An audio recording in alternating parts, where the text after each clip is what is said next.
ஜெபம் செய்வோம். அன்பின் பரலோக பிதாவே, அப்பா இந்த வேலைக்காம நன்றியோடு துதிக்கிறோம், ஸ்தோத்தரிக்கிறோம். சர்வ வல்லவரை ஸ்தோத்திரம். அப்பா, அடிமைகளை நீர் உமது வார்த்தையினால போஷிக்க வேண்டுமா செபிக்கிறோம். எங்களால் கூடாது, உம்மால் எல்லாம் ஆக ராஜா.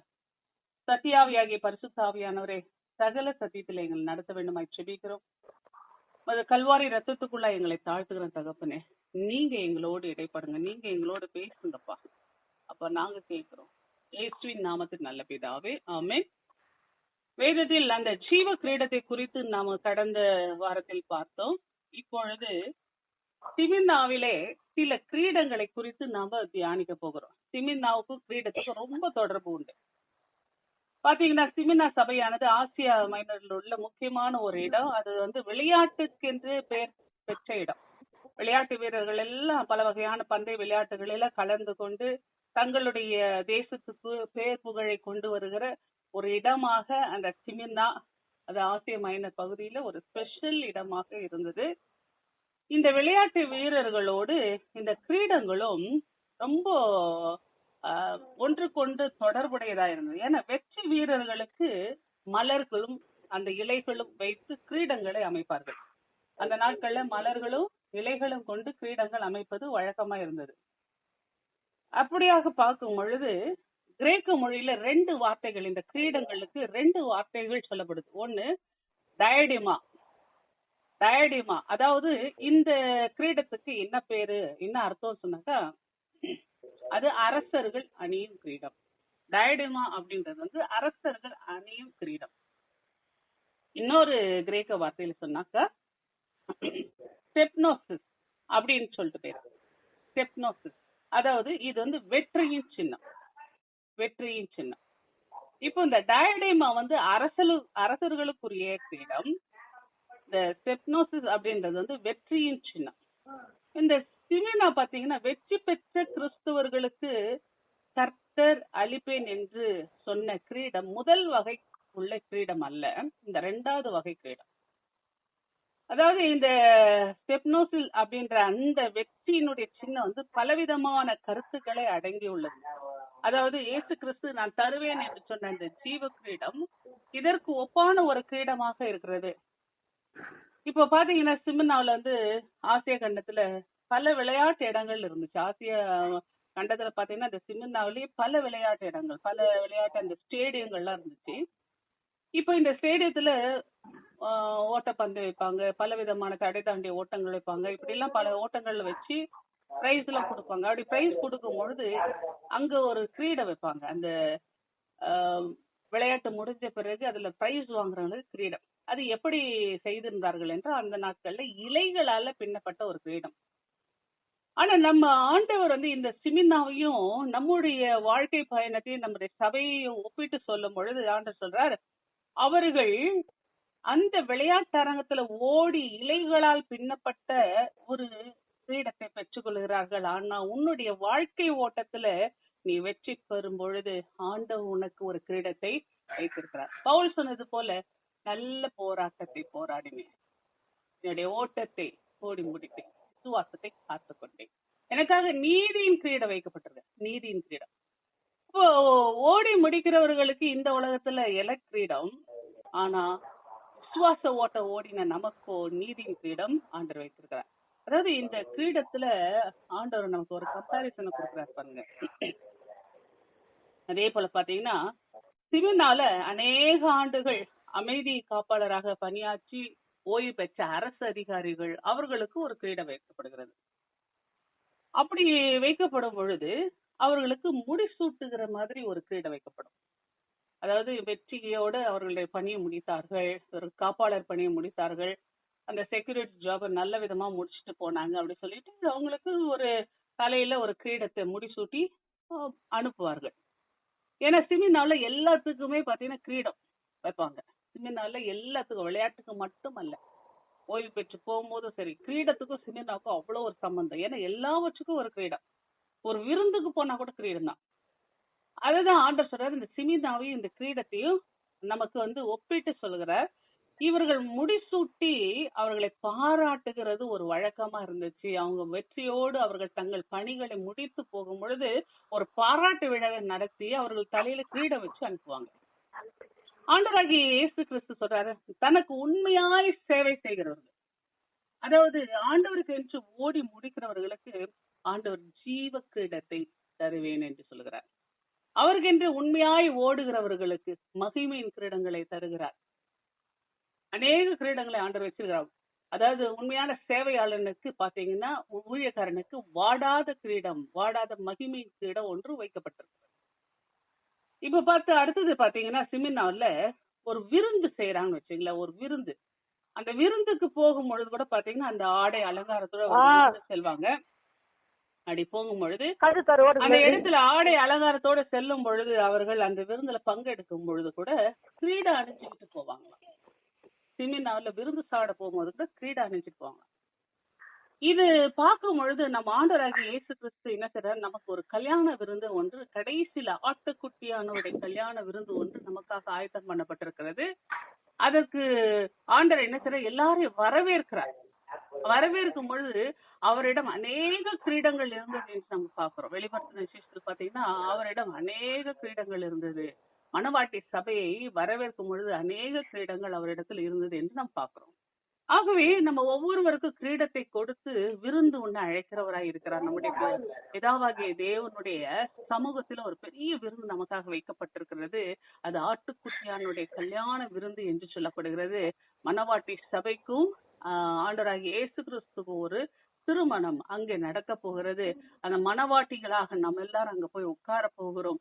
அந்த இடத்தில் நம்ம அனைவருக்குமே ஒவ்வொரு கிரீடங்களை ஆண்டவர் வைத்திருக்கிறார். அருமையானவர்கள், அந்த விருந்துல ஒரு மகாராணியாய் மகாராஜாவாய் அந்த இடத்தில் தேவன் நமக்கு ஒரு கிரீடத்தை வைத்து கொண்டு காத்திருக்கிறார்.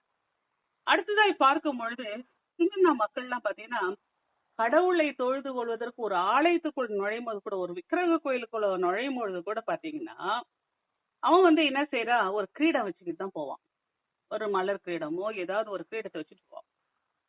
அதனாலதான் கிறிஸ்துவன் கூட பாத்தீங்கன்னா தங்களுடைய வெற்றி வாழ்க்கையினுடைய முடிவில கடவுளுடைய சந்நிதியில போகும் பொழுது அவன் கிரீடம் அணிந்தவனாக தான் போவான். என் ஓட்டத்தை முடித்தேன், அப்படி ஓட்டத்தை முடித்தவன் என்ன செய்யணும், வெற்றி கிரீடத்தை அவன் அணிந்து கொண்டு போகிறவனா இருக்கிறான். அது எந்த கிரீடமாவும் இருக்கலாம். அநேக கிரீடங்களை குறித்து நம்ம பார்த்தோம். நம்ம ஏற்கனவே பார்த்தோம், நம்ம வேதத்துல இருந்து நம்ம சில கிரீடங்களை குறித்து பார்த்தோம். ஜீவ கிரீடம், நீதியின் கிரீடம், மகிமையுள்ள வாடாத கிரீடம், மகிழ்ச்சியின் கிரீடம், கிருபையினால இரக்கங்களினாலான கிரீடங்கள், அபிஷேக தைலம் ஆகிய கிரீடம், பொற்கிரீடம், அழிவில்லாத கிரீடம், வாடாத கிரீடம் என்றெல்லாம் நிறைய கிரீடங்களை குறித்து நம்ம பார்த்தோம். இதுல ஏதாவது ஒரு கிரீடம் நம்ம அணிந்து கொண்டுதான் போவோம். அப்படி போகும் பொழுது பாத்தீங்கன்னா ஆண்டவராகிய இயேசு கிறிஸ்து என்ன செய்யறாரு, நம்மை வரவேற்கிறா. அதாவது எழுந்து நின்று வரவேற்கிற ஒரு அனுபவத்துக்குள்ள நம்ம போவோம். அதேதான் நம்ம கடந்த வாரத்துல பார்த்தோம். சேவானை குறிச்சு பார்க்கும்போது ஆண்டவருக்கு என்று உபத்திரத்தை சகித்த அந்த சேவானுக்கு ஆண்டவர் எழுந்து நின்று ஒரு வரவேற்பு கொடுத்து பார்க்கிறோம். எல்லா இடங்களிலும் உட்கார்ந்திருப்பார் வலது பாச வீச்சிருக்கிறவர் அப்படின்னு தான் சொல்லி பாக்குறோம். ஆனா சேவானுக்கு மட்டும் பாத்தீங்கன்னா அவர் நிக்கிறது தெரியுது. ஏன்னா சேவான் தன்னுடைய தேவனுக்காக, ஜீவனுள்ள தேவனுக்காக தன் ஜீவனை அர்ப்பணித்தவராய் காணப்பட்டதுனால பிதாவானவருக்கு பக்கத்துல இயேசு கிறிஸ்து எழுந்து நின்று சேவானை கனப்படுத்துகிறதை பார்க்கிறோம். அருமையானவர்களை, இப்ப பாத்தீங்கன்னா இந்த பியூட்டி கான்டெஸ்ட் அப்படி எல்லாம் பாத்தீங்கன்னு சொன்னாக்கா நிறைய பேர் பாத்தீங்கன்னா அழகா பெண்கள் தங்களை அலங்கரிச்சுக்கிட்டு அழகு போட்டி அப்படி எல்லாம் போயிட்டு நிற்பாங்க. அவங்க ஃபர்ஸ்ட் சொல்லிட்டு அவங்களுக்கு ஒரு பட்டம் அளிப்பாங்க. மிஸ் யூனிவர்ஸ், மிஸ் மெட்ராஸ், அப்போ அதே போல மிஸ் சென்னை, அது மிஸ் இந்தியா அப்படி எல்லாம் சொல்லி அவங்களுக்கெல்லாம் பட்டம் அளிப்பாங்க. அதே போல ஆண்கள் சொன்னாக்கா மிஸ்டர், மிஸ் சென்னை அப்படி எல்லாம் சொல்லி பேர்ல இருக்குது. அது போல நிறைய வாங்கி இருக்கிறாங்க. ஆனால் தேவன் என்ன செய்யறாரு, அகத்தின் அழகை பார்க்கிறார். இந்த உலகம் புற அழகை பார்த்து பியூட்டி கான்டெஸ்ட் வச்சு அவர்களுக்கு ஒரு கிரீடத்தை, அழகுக்கான கிரீடத்தை சூட்டுகிறது. ஆனால் நம் கர்த்தராகிய தேவன் நம்முடைய அகத்தின் அழகை பார்த்து நமக்கு கிரீடத்தை வைத்திருக்கிறார். நம்முடைய உள்ளான மனுஷன் அந்த எப்படி இருக்கிறான் என்பதை பார்த்து அவர் கிரீடத்தை கொடுக்கிறார். ஆனால் இந்த ஜீவ கிரீடத்தை பெற்றுக்கொள்வதற்கு நம்ம என்ன செய்யணும்? ஆயத்தமா இருக்க வேண்டும். அதாவது ஒரு பாடல் கூட உண்டு, ஒரு வெண்ணங்கி ஒரு பொன்முடி அப்படின்னு சொல்லிட்டு நம்ம பாடுவோம். தரித்தவர்களாய் வெளிப்படுத்தல 7ல பாத்தீங்கன்னு சொன்னாக்கா எல்லாரும் வெள்ளை அங்கி தரித்து அந்த தேவனுடைய சமூகத்துல நின்னுட்டு இருக்கும் பொழுது அங்க இருக்கிற மூப்பர்கள்லாம் கேக்குறாங்க, இவங்கெல்லாம் யாரு அப்படின்னா மிகுந்த உபத்திரத்திலிருந்து வந்தவர்கள். மிகுந்த உபத்திரத்திலிருந்து வந்தவர்கள் என்று ஏன் சொல்றாங்க அப்படின்னு சொன்னாக்கா, அடிபட்டு உதப்பட்டு வந்தவர்களா? இல்லை அருமையானவர்களே, நாம் கர்த்தருக்கென்று பரிசுத்த ஜீவிப்பதற்காக சில நேரங்களில் சில காரியங்களை சகிக்கிறோம் பாருங்க. உபத்திரத்தின் வழியாக பொறுமை. ரோமர் 5ஆம் அதிகாரம் மிக அழகா சொல்லுகிறது. படிப்படியாய் அந்த உபத்திரம் இல்லாமல் பரலோக ராஜ்யம் இல்லை. அப்போஸ்தலர் பணியில் தெளிவா ஆண்டவர் சொல்ற, உபத்திரம் இல்லாமல் பரலோக ராஜ்யம் இல்லை, உபத்திரத்தின் வழியாக தான் நமக்கு பரலோக ராஜ்யம். அப்படி என்றால் நம்மை தேவன் படிப்படியாய் கொண்டு போகிறார். ஒரு மகிமைக்குள்ள நம்ம பிரவேசிக்க வேண்டும் என்றால் முதல்ல உபத்திரம் வேண்டும், உபத்திரத்தில் பொறுமை வேண்டும், பொறுமையில நம்பிக்கை வேண்டும், நம்பிக்கையில தான் தெய்வ மகிமை வேண்டும். அப்போ தெய்வ மகிமை பெற வேண்டும் என்றால் இந்த படிகளை எல்லாம் தாண்டி செல்ல வேண்டும். அதற்கு அடிப்படையானது சிமிர்னா சபை கற்றுக் கொடுக்கிற உபத்திரம். இன்னைக்கு ஒரு சின்ன கஷ்டம் ஒருத்தர் யாருன்னா சொல்லிட்டாங்கன்னா பேசிட்டாங்கன்னா நமக்கு மனசு தாங்க மாட்டேங்குது. ஒரு ஒரு சின்ன உபத்திரம் கூட நம்மளால ஏற்றுக்கொள்ள முடியவில்லை. அதனால்தான் ஆண்டவர் சொல்றாரு, பந்தயத்துக்கு போராடுகிற யாரும் எல்லாவற்றிலும் இச்சை அடக்கமா இருக்கிறார்கள், அவர்கள் அழிவுள்ள கிரீடத்தை பெரும்படிக்கு அப்படி செய்கிறார். நாம அழிவில்லாத கிரீடத்தை பெரும்படிக்கு இப்படி செய்யறோம். என்ன செய்கிறோம்? சிலவற்றை அடக்குகிறோம், சிலவற்றை நெருக்கிக் கொள்கிறோம், சிலவற்றை தியாகம் பண்ணுகிறோம். ஆகவே ஆண்டவராகிய இயேசு கிறிஸ்து சொல்றாரு, ஒரு கிரீடத்தை பெற்றுக்கொள்வது சாதாரண விஷயம் அல்ல. அதுவும் ஜீவ கிரீடம் என்பது சாதாரண விஷயமே அல்ல. இப்ப பந்தயத்துல ஓடி முதல் பிரைஸ் வாங்கணும்னு சொல்லிட்டு அவன் எதெல்லாம் தியாகம் பண்றான்? தூக்கத்தை தியாகம் பண்றான், தன்னுடைய சரீரத்தில் தான் விரும்பி சாப்பிடக்கூடியதெல்லாம் தியாகம் பண்றான், தன்னுடைய எடை கூடாதபடிக்கு கவனமா இருக்கிறான். 1 கிலோ கூடனா கூட அவன் அந்த போட்டிக்கே தகுதி இல்லாதனா ஆயிடுறான். அதனால அந்த 1 கிலோ கூடுறதுக்கு அதுல குறையறதுக்கு அவன் எவ்வளவு பிரயாசப்படுறான் தெரியுங்களா? ஒரு பாக்ஸிங்ல கூட பாத்தீங்கன்னா 1 கிலோ கூடி இருந்தாக்க கூட அந்த பாக்ஸிங் விளையாட்டுல அவங்கள சேர்த்துக்க மாட்டேன்றாங்க. ஏன்னா எடை கூடி போச்சு, நீ தகுதி இல்ல, உனக்கு பதில் வேற ஆள். அப்போ உடனே ரிஜெக்ட் பண்ணிக்கிறாங்க. எவ்வளவு பிரயாசப்பட்டு 1 கிலோ கொஞ்சம் ஆசைப்பட்டு ஒரு ஸ்நாக்ஸ் சாப்பிட்டு கொஞ்சம் வெயிட் கூடி போச்சுன்னு அவ்வளவுதான் முடிஞ்சு போச்சு.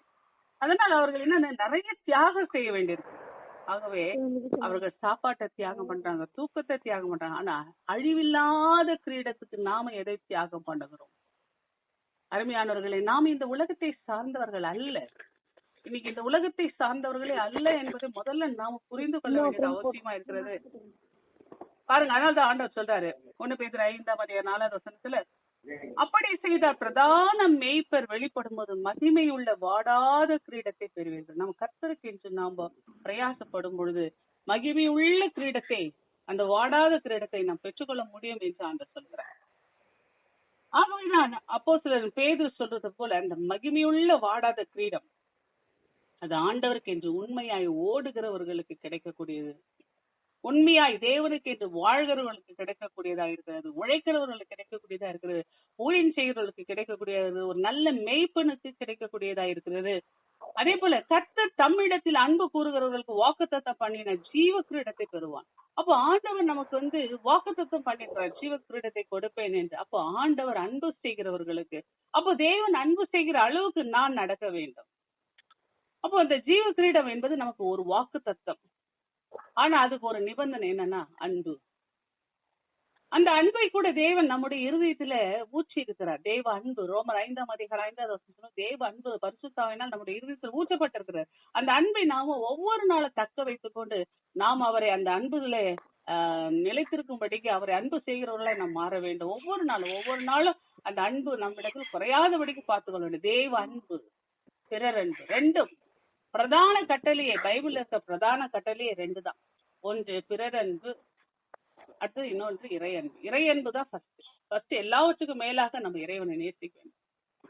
அடுத்து 2வது பாத்தீங்கன்னா பிறர் அன்பு, மற்றவர்களை நாம் நேசிக்க வேண்டும். 2 அன்பு ரொம்ப ரொம்ப முக்கியமா இருக்கிறது. ஆக இதுல அப்போஸ்தலர் பவுல் சொல்றார், இது முதல் நீதியின் சேர்வை எனக்காக வைக்கப்படுறது. அப்போ என்னுடைய விசுவாசத்தை காத்துக்கொண்டு நான் கர்த்தருக்கு என்று ஓடுகிற ஓட்டத்துல நான் நிலைத்திருக்கும் பொழுது, நான் தேவனுக்காக, தேவனுடைய வார்த்தைக்காக நான் கீழ்ப்படிந்து நடக்கும் பொழுது, என் நீதியை நான் காத்து கொள்ளும் பொழுது எனக்காக ஒரு வெற்றியின் கிரீடம் வைத்துக் கொண்டிருக்கிறார். அதனால்தான் நமக்கு ஒரு வெற்றி கிரீடம் அளிப்பதற்காக தான் ஆண்டவராகிய இயேசு கிறிஸ்து முள் கிரீடத்தை தன்னுடைய தலையில சுமந்தார். இந்த பூமியில பார்க்கும்போது நமக்காக பாடுபட்ட இயேசு கிறிஸ்து இந்த முட்களால் செய்யப்பட்ட கிரீடத்தை நமக்காக தான் அவர் சுமந்தார்.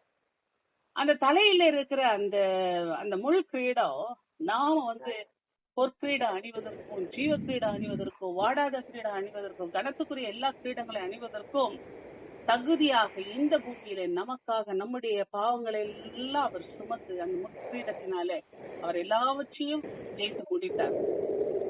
இந்த முற்கிரீட தரிக்கப்பட்ட பிறகுதான் அவர் என்ன சொன்னாங்க, யூதரின் ராஜா அப்படின்னு சொல்லி கேள்விப்படுறாங்க. நாம அவரோடு கூட சிலுவை சகிக்கும் பொழுது, நாம அவரோடு கூட சிலுவையினுடைய பாடுகளை சகிக்கும் பொழுது நம்ம என்ன செய்யறோம், அந்த கிரீடங்களை பெற்றுக்கொள்வதற்கான தகுதிகளை அடைகிறோம். அந்த முள் கிரீட வைத்துதான் யூதரின் ராஜா சொல்றாங்க. இன்னைக்கு நாம கூட இந்த உபத்திரத்தை நம்முடைய சரீரத்திலேயோ இல்லாட்டி நம்முடைய மனதிலே நம்ம சுமக்கும் பொழுது நாம் கிரீடத்தை சுமக்கிறவர்களா இருக்கிறோம். அதான் ஒரு ஆங்கிலத்துல ஒரு பழமொழி சொல்றாங்க, bear the cross and wear the crown. நீ ஆண்டவருடைய சிலுவையை நீ சகிக்க ஆரம்பிக்கும் பொழுது நீ ஆண்டவரால நீ முடிசூட்டப்படுகிறாய். நீ ஆண்டவருடைய அந்த ஜீவ கிரீடத்தை சுமப்பதற்கான தகுதி பெற்றுக் கொள்கிற, அதை அணிவதற்கான தகுதி உனக்கு கிடைக்கிறது. wear the cross, நீ சிலுவை சகிக்க கற்றுக்கொள். அப்பதான் அந்த கிரௌனை அணிய முடியும். அப்பதான் அந்த wear the crown அப்படின்னு சொல்லுவாங்க. அப்போ நீ கிரௌனை அணிய வேண்டும் என்றால் நீ சிலுவையை சகிக்க வேண்டும். இன்னைக்கு சிமிதா மக்கள் அனைவரும் சிலுவையினுடைய பாதையில சென்றதுனால, கர்த்தருக்கு என்று உண்மையா இருந்ததுனால அவர்கள் அந்த ஜீவ கிரீடத்தை கர்த்தர் அவர்களுக்கு வாக்களிக்கிறார். அதனால இன்னைக்கு ஆண்டவராகிய இயேசு கிறிஸ்து நமக்கு இன்றைக்கு சொல்லிக் கொடுக்கிற ஒரு காரியம், இந்த முள்முடியோடு நமக்கு சம்பாதித்த அந்த ஜீவ கிரீடத்தை நமக்காக அவர் வைத்துக் கொண்டு காத்திருக்கிறார். அடுத்தது இன்றைக்கு 11வது வசனத்தை நம்ம தியானிக்கலாம். தொடர்ந்து, ஆவியானவர் சபைகளுக்கு சொல்லுகிறதை காதுள்ளவன் கேட்க கடவன். ஜெயம் கொள்கிறவன் 2ஆம் மரணத்தினால் சேதப்படுவதில்லை என்று எழுது. அருமையானவர்களே, ஆவியானவர் சபைகளுக்கு சொல்லுகிறதை காதுள்ளவன் கேட்க கடவன். இன்னைக்கு கர்த்தர் ஒவ்வொரு சபைக்கும் முடிக்கும் பொழுது இப்படிதான் சொல்லி முடிப்பார், காது உள்ளவன் கேட்க கடவன், கேட்க மனதுள்ளவன் கேட்க கடவன். இப்ப தேவனுடைய சத்தத்துக்கு யார் செவி கொடுக்கிறார்களோ அவர்கள் தேவனுடைய வார்த்தைக்கு அவர்கள் செவி கொடுத்து நடப்பதினாலே அதற்குரிய பலனை பெற்றுக் கொள்கிறார்கள். அதாவது கேட்கிறவங்களும் சரி, வாசிக்கிறவங்களும் சரி, கை கொள்ளுவதும் சரி, எல்லாருமே பாக்கியவான்கள் என்று வேதத்துல சொல்லப்படுது. எது வெளிப்படுத்தும் விசேஷம் மட்டும் ஸ்பெஷலா கேட்டாவே ஒரு பாக்கியவான்கள், கேட்டாவே பாக்கியவான்கள். இன்னைக்கு நீங்களும் நானும் பாக்கியவான்கள். வாசிக்கிறதுனால பாக்கியவான்கள், கை கொள்ளுதான் இன்னும் பாக்கியவான்கள். அப்போ இன்னைக்கு நாம் இந்த உபதேசத்தை நிறைய பேர் கேட்க மனதில்லாம இருக்கிறதுனால அவர்கள் அந்த பாக்கியத்தை எழுந்து போகிறார்கள். இன்னைக்கு நாமெல்லாம் பாக்கியவான்களா இருக்கிறோம். வெளிப்படுத்தின விசேஷம் மட்டும் கேட்டாவே பாக்கியவான்கள், வாசித்தாலும் பாக்கியவான்கள், கை கொண்டால் பாக்கியவான்கள். ஆகவே இது ஒரு விசேஷமான ஒரு புஸ்தகமா இருக்கிறதுனால தான் இது நிறைய பேர் எடுத்து பேசவும் பயப்படுறாங்க, வாசிக்கவும் பயப்படுறாங்க. ஆனால் கர்த்தருடைய கிருபையினாலே அந்த ஒரு இன்ட்யூஷன் ஆண்டவர் எனக்கு கொடுத்ததுனால நான் உங்களோட கூட பேசுகிறேன். கர்த்தருடைய கிருபை தான். ஆனா இது இது தனிமையா நம்முடைய சொந்த இஷ்டத்துல பேசுறது மிக கடினமான ஒன்றுதான். ஆனால் தேவன் நமக்கு வெளிப்படுத்தி கொடுக்கிற சில காரியங்களை நம்ம தியானித்துக் கொண்டிருக்கிறோம். கர்த்தருடைய நாமம் மாத்திரம் மகிமை அடைவதாக. அது பாத்தீங்கன்னா இந்த இடத்துல கர்த்தருடைய வார்த்தை காது கொடுத்து அதை கை கொள்ளும் பொழுது வருகிற ஆசீர்வாதங்கள் எண்ணற்றவை. அப்படி ஜெயம் கொள்ளும் போது கர்த்தர் இந்த வசனத்துல ஒரு வாக்குத்தத்தை கொடுக்கிறார். என்னன்னா, அவன் 2ஆம் மரணத்தினால் சேதமாவதில்லை. 2ஆம் மரணத்தினால்.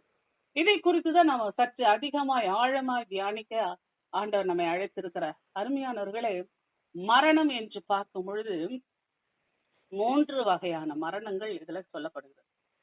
3 வகையான மரணங்கள். அருமையானவர்களே, நாம் சற்றே யோசித்து பார்க்க வேண்டியவர்களா இருக்கிறோம்.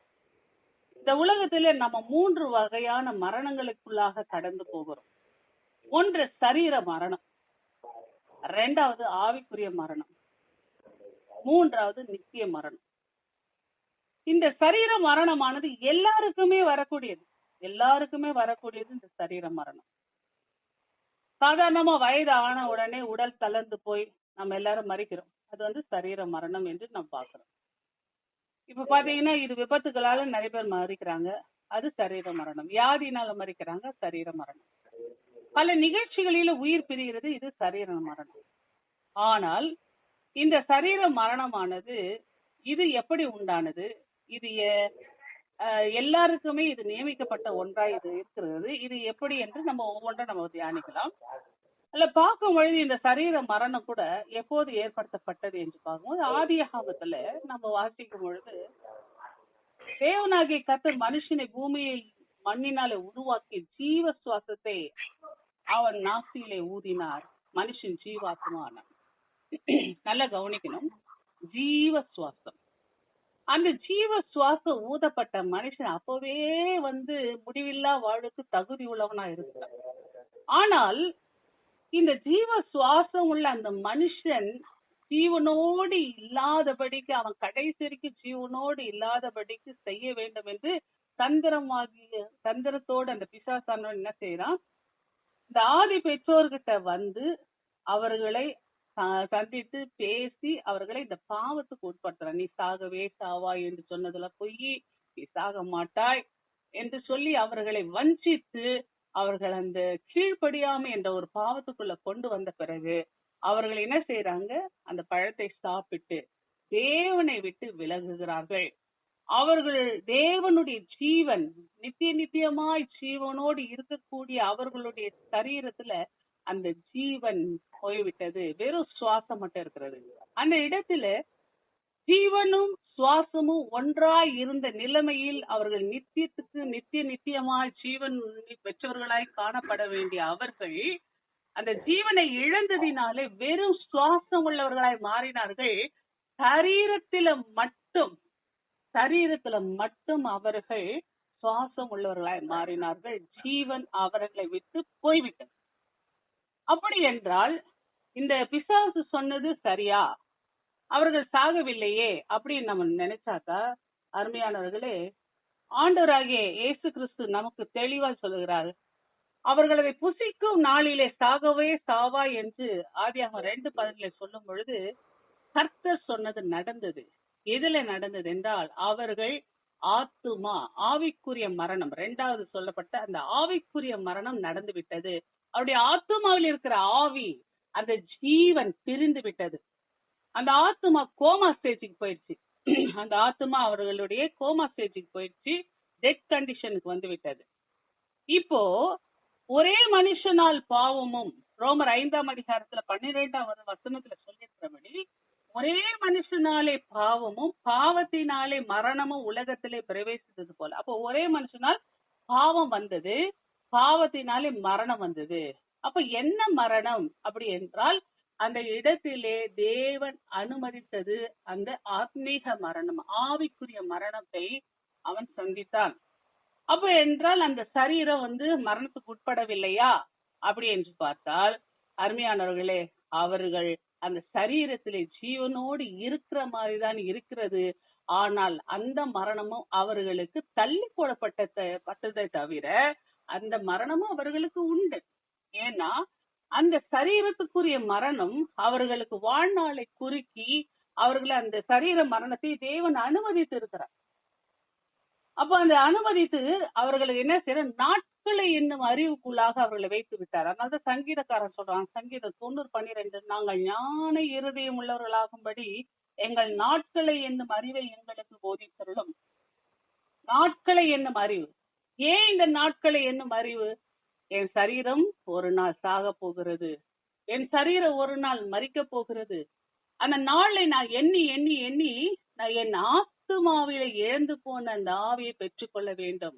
அதனாலதான் பரிசுத்த ஆவியானவர் நமக்குள் வரும் பொழுது நாம் உயிர்ப்பிக்கப்படுகிறோம். எபேசியர்ல சொல்லும் போது அக்கிரமத்தில் மரித்திருந்த நம்மை தேவன் என்ன செய்கிறார்? உயிர்ப்பிக்கிறார். தன் வசனத்தினாலே உயிர்ப்பிக்கிறார். யார் ஒருவர் அந்த வசனத்தை கேட்டு, அதனால்தான் வசனத்தை அதிகமாய் கேளுங்க சொல்றதுக்கு காரணம் அதுதான். யாரெல்லாம் வசனத்தை அதிகமாய் கேட்டு கேட்டு அந்த இடத்துல ஆண்டவருக்கு கீழ்ப்படிய தங்களை ஒப்பு கொடுக்கிறார்களோ அந்த வசனம் அவர்களை உயிர்ப்பிக்கிறது. அந்த வசனத்துக்கு நம்ம கீழ்ப்படியும் பொழுது, அதை விசுவாசிக்கும் பொழுது, நமக்குள் பரிசுத்த ஆவியானவர் என்ன செய்கிறாரு? உயிர் கொள்கிறவராய் இருக்கிறார். அப்போ உயிர்ப்பிக்கிற ஆவியாய் இருக்கிறார். அப்போ தேவன் என்ன உயிர்ப்பிக்கிற ஆவியானவராய் இருக்கிறார். ஆவியோ உயிர்ப்பிக்கிறது. வசனம் தெளிவா சொல்றது, ஆவியோ உயிர்ப்பிக்கிறது. மாம்சம் பலவீனமானது, ஆனா ஆவி உயிர்ப்பிக்கிறதா இருக்கிறது. இன்னைக்கு நம் கர்த்தராகிய இயேசு கிறிஸ்து ஆவியானவர் நம்மை உயிர்ப்பிக்கிற ஆவியாய் நம்மோடு கூட இருந்து கிரியை செய்கிறவராய் இருக்கிறார். அதனால்தான் நம் ஆண்டவராகிய இயேசு கிறிஸ்து என்ன செய்யறாரு? இந்த பூமியில வரும்பொழுது, நான் ஜீவனை உண்டாக்கும் அது பரிபூர்ண படமும் வந்தேன் என்று சொல்வார். ஜீவனை உண்டாக்கு. எதுல ஜீவனை? ஆவிக்குரிய மரணத்தை சந்தித்த ஒரு மனுஷனுக்குள் நான் ஜீவனை கொடுத்து, ஜீவன் இழந்த அவனுக்கு மறுபடியும் ஜீவனை கொடுத்து ஜீவ சுவாசமாய் அதை மாற்றுகிறார். வெறும் சுவாசத்தோடு திரிகிற மனுஷன் ஆத்துமாவை உயிர்ப்பித்து, அதனால்தான் வேதம் சொல்லுகிற சங்கீதம் 119:25 என் ஆத்துமா மண்ணோடு ஒட்டி கொண்டிருக்கிறது, உமது வசனத்தின்படி என்னை உயிர்ப்பி. உமது வசனத்தினாலே என்னை உயிர்ப்பி. வசனம் தான் ஒரு மனுஷனை உயிர்ப்பிக்கிறது. அந்த வசனம் ஒரு மனுஷனுக்குள் போக போக கூடவே யார் போகிறது? ஆவியானவர். நான் உங்களுக்கு ஒரு யூடியூப்ல ஒரு மெசேஜ் கூட போட்டிருக்கிறேன். சத்தியமும் வசனம், அதாவது சத்தியமும் கிருபையும் ஒன்றை ஒன்று சந்திக்கும். வசனம் இருக்கிற இடத்துல கிருபை தானா வரும், கிருபை இருக்கிற இடத்துல வசனம் தானா வரும். அப்படி என்றால் என்ன? வசனம் உங்களுக்குள் கீழ்ப்படிதல் கொண்டு வரும் பொழுது வசனத்தை நீங்க கேட்க கேட்க பரிசுத்த ஆவியானவர் தான் அந்த இடத்தில் கிரியை செய்ய ஆரம்பிப்பார். நீங்கள் பரிசுத்த ஆவியானவரை பெற்று பரிசுத்த ஆவியில நீங்கள் செபிக்க ஆரம்பிக்கும் வசனத்துக்கு நீங்க கீழ்ப்படிய ஆரம்பிப்பீர்கள். இது ரெண்டும் ஒன்றாகவே இருக்கும். வசனமும் ஆண்டவராகிய பரிசுத்த ஆவியானவரும், அதாவது சத்தியமும் கிருபையும் ஒன்றை ஒன்று சந்திக்கும், ஒன்றை ஒன்று சந்திக்கும், ஒன்றை ஒன்று விட்டு கொடுக்க மாட்டார்கள். ஆவியானவரும் ஆண்டவராகிய இயேசு கிறிஸ்துவும் ஒருவரை ஒரு விட்டு கொடுக்க மாட்டார்கள். சத்தியம் யாரு? இயேசு கிறிஸ்து தான். வார்த்தையானவர் இயேசு கிறிஸ்து. பரிசுத்த ஆவியானவர் கிருபை நிறைந்தவர், கிருபையின் ஆவியானவர். அப்போ இயேசு கிறிஸ்துவும் ஆவியானவர் ஒன்றாகவே நமக்குள்ள இருந்து செயலாற்ற அவர்கள் விரும்புகிறவர்கள். ஆகவேதான் பரிசுத்த ஆவியானவர் எங்க இருக்கிறாங்க அந்த இடத்துல வசனம் இருக்கும். வசனம் எங்க இருக்கிறதோ அங்கே சத்தியாவியார் இருப்பார். அதான் அப்போஸ்தலர் 5:32 சொல்லுகிறது, ஆண்டவராகிய இயேசு கிறிஸ்துனுடைய வார்த்தைக்கு கீழ்ப்படுகிறவர்களுக்கு தந்தரின பரிசுத்த ஆவியானவர் சாட்சி என்று சொல்லப்படுது. கீழ்ப்படுகிறவர்களுக்கு தந்தரின பரிசுத்த ஆவியானவர். ஆகவே இந்த நாளில் நம்ம நன்றாக தெரிந்து கொள்ள வேண்டிய விஷயம், இந்த சரீர மரணம் என்பது நமக்கு நாட்களை எண்ணும்படியான ஒரு காரியம். 1 தெசலோனிக்கேயர் 4:13 சொல்லும்போது இது ஒரு நித்திரை. இந்த சரீர மரணம் என்பது ஒரு நித்திரைக்கு ஒப்பாயிருக்கிறது. ஆனால் தான் ஆண்டவர் நித்திரை அடைந்தவர்கள் குறித்து நீ துக்கம் அடைய வேண்டாம் தான் ஆண்டவர் வேதத்தில் சொல்லுகிறார். ஏன்னா இது ஒரு நித்திரை. கர்த்தருடைய பிள்ளைகளுக்கு இது நித்திரை. நல்லா தெரிஞ்சுங்க, இதுலயே கூட 2 விஷயம் இருக்கு. கர்த்தருடைய பிள்ளைகளுக்கு இது நித்திரை, ஆனா மற்றவர்களுக்கு, ஆண்டவரை ஏற்றுக்கொள்ளாதவர்களுக்கு இந்த சரீரமானது கூடவே ஆத்துமா செத்து போய் இருப்பதினாலே அந்த ஆத்துமா செத்து போனவர்களுக்கு இந்த சரீர மரணமானது ஒரு நித்திய மரணமாயிருக்கிறது. அதுதான் 2ஆம் மரணம். 2ஆம் மரணம். அருமையானது, நம்ம வெகு ஜாக்கிரதையா இருக்க வேண்டும். தேவன் நமக்கு கொடுத்திருக்கிற இந்த வாழ்க்கையானது நம்மை உயிர்ப்பிக்க வேண்டுமே தவிர நித்திய மரணத்துக்குள்ள நம்மை கொண்டு செல்லக்கூடாது. அதாவது நம்முடைய சரீரமானது இந்த உலகத்துல உயிரோடு வைக்கப்பட்டிருப்பதே எதற்காக என்றால், என் ஆத்துமாவை புஷ்டியாக்க வேண்டும், என் ஆத்துமாவை அனலாக்க வேண்டும், என் ஆத்துமாவை ஜீவன் உள்ளதா இருக்கிறது. அதனால்தான் உன் ஆத்துமா வாழ்வது போல நீ எல்லாவற்றிலும் வாழ்ந்து சுகமாய் உன் ஆத்துமாவை நீ வாழவே. உனக்குள்ள இருக்கிற ஆவியானவரை அனல் கொள்ள செய். அந்த ஆவியானவரை துக்கப்படுத்தாத, அந்த ஆவியானவரை நீ அவித்து போடாத. வேதம் தெளிவாய் சொல்லுகிறது. ஆகவேதான் இந்த சரீர மரணம் என்பது கர்த்தருடைய பிள்ளைகளுக்கு, உயிர்ப்பிக்கப்பட்ட பிள்ளைகளுக்கு அது ஒரு நித்திரை. உயிர்ப்பிக்கப்படாத இந்த உலகத்தாருக்கு அது நித்திய மரணமா இருக்கிறது. ஏன்னா செத்து போன ஆத்துமாவோடு அவர்கள் சரீரத்திலே அவர்கள் எந்த கிரியை செய்யாம இந்த உலகத்தை மட்டும் அனுபவிச்சுட்டு போனாங்கன்னா இந்த உலகத்தோடு மண்ணுக்கு போயிடும்.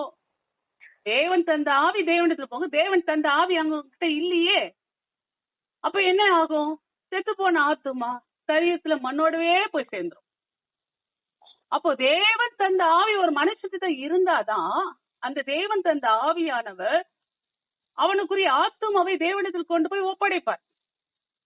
மண்ணுக்கு போயிடும். பிரசங்கியில சொல்லும் போது அழகா சொல்ல, பிரசங்கி 12ஆம் அதிகாரத்தில் 7வது வசனம், மண்ணானது மண்ணுக்கு திரும்பும், தேவன் தந்த ஆவி தேவனிடத்தில் திரும்பும், அதற்கு முன்பாக வாலிபனே உன்னை படைத்தவரை நினை, உன்னை சிருஷ்டித்தவரை நினை என்று சொல்லப்படுது. அப்போ இன்னைக்கு நம்ம சிருஷ்டித்த தேவனை நான் நினைக்க வேண்டும் என்றால், தேவன் நமக்கு கொடுத்திருக்கிற இந்த சரீரம், நமக்கு ஒரு இந்த சரீரம் மட்டுமல்ல, நமக்கு கொடுக்கப்பட்ட செட்டப் வாழ்க்கை. அடிக்கடி உங்களுக்கு சொல்றது உண்டு, இந்த வாழ்க்கையை நமக்கு கொடுத்திருக்கிற கிருபை, இந்த சரீரத்தை கொண்டு, இந்த வாழ்க்கையை கொண்டு நான் என்ன செய்ய வேண்டும் என்றால், என்னுடைய உள்ளான மனுஷனில் நான் பலப்பட வேண்டும், என் உள்ளான மனுஷனாகிய ஆத்துமாவிலே நான் பலன் அடைய வேண்டும். என் ஆத்துமா உயிரோடுக்கு தான் அப்பப்போ செக் பண்ணிக்கினே இருக்கணும். ஆகவேதான் முதல்ல சரீர மரணம் என்று ஒன்று உண்டு, ஆவிக்குரிய மரணம் என்று ஒன்று உண்டு, 3வது நித்திய மரணம். ஆகவே இந்த நித்திய ஜீவன் நம்ம ஆண்டவராகிய இயேசு கிறிஸ்து நமக்கு கொடுத்திருக்கிறார். இந்த நித்திய ஜீவன் எப்பொழுது வரும்? பாவத்தின் சம்பளம் மரணம். ஆனா பாவத்தின் சம்பளமாகிய மரணம் என்பது இந்த சரீர பிரகாரமான மரணம் அல்ல, அது ஆத்மீக மரணம். பாவத்தின் சம்பளம் ஆத்மீக மரணம். ஆனால்தான் தாவீது சொல்ல, நான் துர்குணத்திலேயே உருவானேன். பிறக்கும் பொழுதே செத்து போன ஆத்மாவோடுதான் ஒவ்வொரு மனுஷனும் பிறந்துட்டு வரான். இப்ப இந்த பூமியில பிறக்கிற ஒவ்வொரு மனுஷர்களும் செத்து போன ஆத்மாவோடு தான் வருகிறார்கள். இப்ப எல்லாருமே தேவனுக்கு முன்பாக மரித்தவர்களாக தான் இருக்கிறார்கள். தேவன் அவர்களை உயிர்ப்பிக்கிறார். எப்பொழுது, அதாவது இந்த பூமி முழுசும் தேவனை அறிகிற அறிவினால் ஆண்டவர் நிரப்பி இருக்கிறார். அந்த அறிவுக்கு செவி கொடுக்கிறவர்கள் உயிர்ப்பிக்கப்படுகிறார்கள். அந்த அறிவுக்கு, தேவனுடைய வார்த்தைக்கு செவி கொடுக்கிறவர்கள் உயிர்ப்படைகிறார்கள். ஆனால் நாம் அனைவருமே தேவனுடைய வார்த்தைக்கு செவி கொடுக்கவில்லை என்றால் உயிர்ப்பிக்கப்பட முடியாது. பாருங்க, இந்த இடத்துல பாத்தீங்கன்னா ரோமர் 5ஆம் அதிகாரத்துல சொல்லும் பொழுது, மேலும் மீறுதல் பெருகும்படிக்கு நியாய பிரமாணம் வந்தது, அப்படி இருந்தும் பாவம் பெருகின இடத்துல கிருபை அதிகமாய் தெரியும். அப்ப இந்த இடத்துல மீறுதல் பெருகும்படிக்கு நியாய பிரமாணம் வந்தா, கட்டளைகள் வந்ததுனால இன்னைக்கு நான் பாவம் என்ன என்று தெரிந்து கொண்டேன். பாவம் தெரிந்து கொண்டதுனால் தேவனுடைய கிருபை நம் மத்தியில கடந்து வந்திருக்கிறது. அந்த கிருபையை நாம் போக்கடிக்காமல் அதை கர்த்தராகிய இயேசு கிறிஸ்து மூலமாய் நீதியினாலே நித்திய ஜீவனுக்கு ஏதுவாக நாம் ஆண்டு கொள்ளப்படுகிறோம். இயேசு கிறிஸ்துவை நாம் விசுவாசிக்கும் பொழுது, இயேசு கிறிஸ்து எனக்காக வந்தார் என்று நான் நம்பும் பொழுது, அவருடைய ரத்தம் என் பாவங்களை சுத்திகரிக்க வல்லது என்று நான் நம்பும் பொழுது நான் பரிசுத்தமாக்கப்படுகிறேன். என்னுடைய மீறுதல்கள், என் அக்கிரமங்கள் எல்லாவற்றையும் ஆண்டவர் மாற்றி போட வல்லவராய் இருக்கிறார். ஆனால் என் பிள்ளைகளை நீங்கள் பாவம் செய்யாதபடிக்கு உங்களுக்கு எழுதுகிறேன். ஒருவன் பாவம் செய்வான், ஆனால் நீதிபரராய் இருக்கிற இயேசு கிறிஸ்து நமக்காக பிதாவின் எடுத்து பரிந்து பேசுகிறார். இன்றைக்கு ஆண்டவர் நமக்காக பரிந்து பேசுகிற தேவனாய் இருக்கிறார். நமக்காக பரிந்து பேசிக் கொண்டு இந்த உலகத்துக்கு அத்தனை பேருக்காக பரிந்து பேசணும். ஒருவரு கெட்டு போக கூடாது என்பதுதான் அவருடைய நோக்கம். எல்லாரும் இந்த சரீர மரணத்தோட ஆத்ம மரணமும் சேர்ந்து ஒன்னா இணையக்கூடாது. 2ஆம் மரணத்துக்குள்ள போகக்கூடாது என்று அவர் விரும்புகிற தேவனா இருக்க. முதல் மரணம் ஆதாம் ஏவாள் காலத்திலேயே நடந்துச்சு, ஆத்மா செத்து போச்சு. 2ஆம் மரணம் என்பது கொடுக்கப்பட்ட இந்த சரீரமானது சரியா வேலை செய்யாம நம்ம தேவனுக்கு கீழ்படியாம போச்சுன்னு வச்சுங்களேன், மறுபடியும் மரிப்போமானால் அந்த சரீரமானது நித்திரைக்குள்ள போகாமல் மரணத்துக்கு உட்பட்டு அது 2ஆம் மரணமாய் மாறிவிடும். பாவத்துக்குள்ளாக ஒரு மரிக்கிற மனுஷன் 2ஆம் மரணத்தை சந்திக்கிறான். முதல் மரணம் ஆதியிலே நடந்து விட்டது. 2ஆம் மரணம் நம்மால் நடக்கக்கூடாது என்பதற்காக தான் இயேசு கிறிஸ்து வந்திருக்கிறார். நல்லா தெரிஞ்சுங்க, 2வது மரணம் நம்மால் ஏற்படக்கூடாது என்பதற்காக தான் நம்ம ஆண்டவராகிய இயேசு கிறிஸ்து இந்த பூமியில நமக்காக வந்திருக்கிறார். இந்த 2ஆம் மரணத்தை நாம் என்ன செய்கிற விளையாட்டா நினைத்து கொண்டு இருக்கிறோம். நமக்கு கொடுக்கப்பட்ட வாழ்க்கையை நாம் இந்த உலகத்துக்காக இம்மைக்காக மட்டும் இயேசை தேடுகிறவர்களாய் மாறி நம்ம இம்மைக்காக மட்டுமே ஆண்டவரை பற்றி கொண்டிருக்கிறவர்களாய் இருக்கிறோம். ஆனால் இந்த வாழ்க்கையை இம்மைக்காக கொடுக்கப்படவில்லை, மறுமைக்காக என்பதை முதல்ல புரிஞ்சுக்கணும். மறுமைக்காக தான் ஆண்டவர் நம்மை அழைத்திருக்கிறார் என்பதை புரிஞ்சுக்கணும். இன்னைக்கு பாவத்தினுடைய அகோரத்தை காட்டுவதற்காக தான் புதிய ஏற்பாட்டுல இந்த 2ஆம் மரணத்தை குறித்து நம்ம பார்க்கிறோம். யூத ரபிகள்லாம் பாத்தீங்கன்னா இந்த மத்தேயு 25:41 சொல்லி இருக்குதுல, அந்த வார்த்தைகளை அவர்கள் நம்பி சொல்றாங்க. அதாவது, தவிக்கப்பட்டவர்களை என்னை விட்டு பிசாசுக்காகவும் அவன் தூதர்களுக்காகவும் ஆயுத்தம் பண்ணப்பட்டிருக்கிற நித்திய அக்கினியிலே போங்கள் என்று சொல்லியிருக்கிற அந்த வசனத்தின்படியாக அவர்கள் நரகத்துக்கு போகிற காரியம்தான் 2ஆம் மரணம் என்று யூத ரபிகள் கூட நம்புகிறார்கள். புதிய ஏற்பாட்டுல இயேசு கிறிஸ்து அதை வலியுறுத்தி சொல்லுகிறார். தபிக்கப்பட்டவர்கள், இடது பக்கம் இருக்கிறவர்களே, என்னுடைய கிரியைகளை செய்யாதவர்களே, என்னுடைய வார்த்தையை நம்பாதவர்களே, நீங்கள் எல்லாம் நரகத்துக்கு போங்கன்னு சொல்லிட்டு ஆண்டவர் சொல்றார். இன்னும் நம்ம தெளிவா சொல்ல வேண்டும் என்றால், யூதா புஸ்தகத்துல 12வது வசனத்துல ரொம்ப அழகா சொல்லப்பட்டிருக்கு. இவர்கள் உங்கள் அன்பின் விருந்துகளில் கரைகளாய் இருந்து பயமின்றி கூட விருந்துண்டு தங்களை மேய்த்துக் கொள்கிறார்கள். இவர்கள் காற்றுகளால் அடியுண்டோடுகிற தண்ணீரற்ற மேகங்களும் இலையுதிர்ந்து கனியற்று 2 தரம் செத்து வேறற்று போன மரங்கள். 2 தரம் செத்து வேறற்று போன, அதாவது 2 மரணத்தை சந்திக்கிறவர்கள், கனி தராதவர்கள், தேவனுக்கு என்று, அதாவது நீரற்ற மேகங்கள். மேகம் தான் பாக்குறதுக்கு மேகம் போல இருக்குது, பாக்குறதுக்கு அத்திமர இலை நிறைஞ்ச போலதான் இருக்குது. ஆனால் மேகம் இருக்குது, மழை வராது. மேகம் இருக்குது, மழை வராது. நல்லா தெரிஞ்சுங்க, மேகம் கருத்த மேகமா இருந்தால், அந்த நீருள்ள மேகமா இருந்தால் அது மழையை பெய்யும். இன்னைக்கு வெண்மேகங்கள் எப்படி இருக்குன்னா, மேகம் இருக்குது, பார்க்க அழகா இருக்குது, மேகமா இருக்குது, ஆனால் மழை வராது. ஆண்டவர் அதான் இதை சொல்றாரு பாருங்க, இவர்கள் காற்றுகளால் அடியுண்டோடுகிற தண்ணீர் அச்சு மேகம். ஒரு காத்தடிச்சு அந்த மேகம் பறந்து போயிடும். அப்படிதான் இன்னைக்கு கர்த்தருடைய பிள்ளைகள் என்று சொல்லுகிறவர்கள் அன்பின் விருந்துகளிலே கரைகளால் இருக்கிறார்கள். அவர்கள் காயினுடைய வழியில் நடக்கிறவர்கள், தங்களுக்கு தெரியாதவைகளை தூஷிக்கிறார்கள், புத்தி இல்லாத மிருகத்தை போல் இருக்கிறார்கள். சுவாபத்தின்படி தங்களுக்கு தெரிந்திருக்கிறவர்களை தங்களை, அதாவது தனக்கு தான் எல்லாம் தெரியும் நினைச்சு பேசுறவங்க அவங்கெல்லாம் பயம் இல்லாதவர்கள், தேவ பயம் இல்லாதவர்கள், தங்களை தாங்களே மேய்த்துக் கொள்கிறவர்கள். எவ்வளவு தெளிவா சொல்லிருப்பாங்க, தங்களை தாங்களே மேய்த்துக் கொள்கிறார்கள்.